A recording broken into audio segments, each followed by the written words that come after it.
56课，我们今天要复习下面的几个观念。26，我的攻击念头等于否定了自己百害不侵的本质。我若认为自己不断受人攻击，怎么可能悟出自己的真相？痛苦、疾病、失落、衰老及死亡好似威胁着我，我所有的希望、梦想与计划似乎也操纵在非我所能控制的世界之手。其实完全的保障以及圆满的结局乃是天赋予我的权利。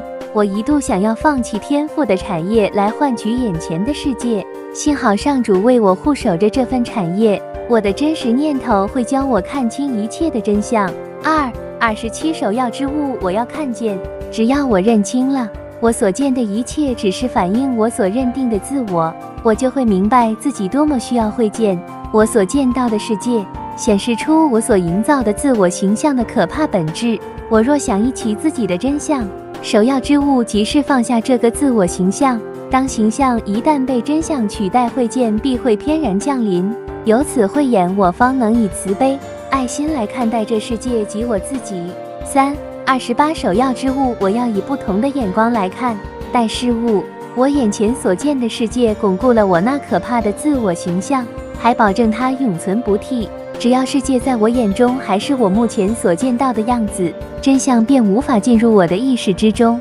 但愿那隐藏在世界背后之门为我开启，使我的眼光能越过它而目睹那反映出上主之爱的世界。29上主在我所看到的万物之内，在我所营造的一切形象之下，真相始终不变。在我覆盖于爱的面纱之后，它的光明依然不减。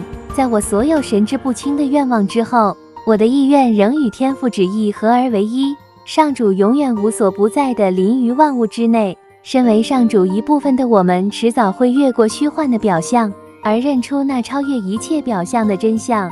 30上主就在我所看到的万物内，因为上主在我心里。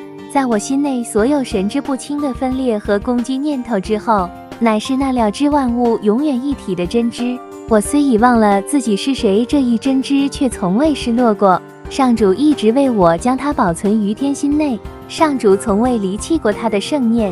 身为其中一份子的我，与所有圣念同在，也与上主一体。